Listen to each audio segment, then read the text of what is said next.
চলে যাই, দোয়া করি, আমরা দোয়া করি, যার কারণে আমাদের উপর শয়তান ভর করবে, জিন জাতি আমাদেরকে আক্রমণ করবে। সমস্যা কি?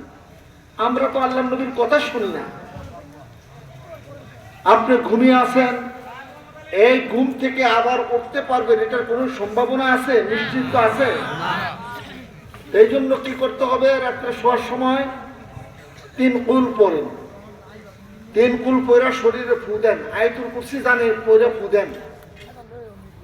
আপনার বাড়ি চোরের খুব উপদ্রব, শত্রুর খুব জ্বালাতন, আপনি যদি আয়াতুল কুরসি পয়রা 3 বার হাতে তাড়িয়ে দেন, হাতের আওয়াজটা যত দূর যাবে ততদূর পর্যন্ত আল্লাহ ফেরেশতা দাঁড় করাইয়া ওই বাড়ি ওই ঘর হেফাজত করবেন। সুবহানাল্লাহ।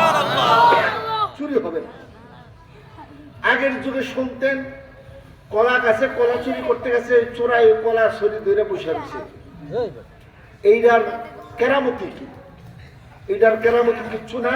ওই কলার বাগান জেনা, ইনি 5 ওয়াক্ত নামাজ পড়ে, জুয়া চুরি বাটপারি করে না, কাউরে ধোকা দেয় না, নিজেও ধোকা খায় না, হালাল খায়, কারোর সঙ্গে মিথ্যা কথা বলে না, মিথ্যা জুলুম নাই, মিথ্যা মামলা মকদ্দমা নাই, মিথ্যা সাক্ষী নাই, তার মতো সে চলছে। কোন আলেমের কাছে শুনছে শোয়ার সময় সে তার বাগানটা রাত্রে একটু ঘোরাঘুরি কইরা এই আয়াতুল কুরসি পইরা ওখানে কাজ সেজাইছে। আল্লাহ বলেন ওই বাগানে কোন চোর যদি কোনো ফল ধরে, ফজর পর্যন্ত ওই চোরা ওখানেই দাঁড়ায় থাকবে। জোরে কোন সুবহানাল্লাহ। এটা কিসের বরকত? দোয়া, দোয়া, দোয়া। কিসের বরকত? দোয়া। এক সাহাবী নামাজের টাইম ছাড়া আন টাইমে মসজিদে যায় হাজির, মসজিদে যায় বসে রয়েছে। হুজুর সাল্লাল্লাহু আলাইহি সাল্লাম জিজ্ঞাসা করছে, তুমি তো নামাজের টাইম নেই, এখন তুমি মসজিদে বসা কেন? ইয়া রাসূলুল্লাহ, দুনিয়া আমাকে ছাইরা দিছে। আল্লাহ রাসূল, আজকে কয়েকদিন যাবত বাড়িতে কোনো আগুন জ্বলে না, চুলায় আগুন জ্বলে না, এক পেয়ালা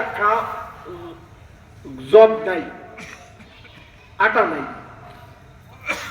একটা খুরমা খাজুরের ব্যবস্থা নেই, আমি কি করতাম? হুজুর সাল্লাল্লাহু আলাইহি সাল্লাম বলেন, যাও তুমি বাড়িতে যাও, বাড়িতে যায় এই দোয়াটা তুমি পড়ো, আল্লাহুম্মা ইন্নী আউযু বিকা মিনাল হাম্মি ওয়াল হাযানি ওয়াল হুজনি ওয়াল জিসনি ওয়াল বুখলি ওয়া গায়রি তিয়ার। এই দোয়াটা তুমি পড়ো, সকালে 10 বার, সন্ধ্যায় 10 বার। বলে পাহাড় পরিমাণ যদি ঋণও থাকে, ঋণ পরিশোধ হয়ে যাবে, এবং তুমি এত সম্পদ আল্লাহ তোমারে দিব, সম্পদ তুমি রাখার জায়গা পাবা না। জোরে কোন সুবহানাল্লাহ।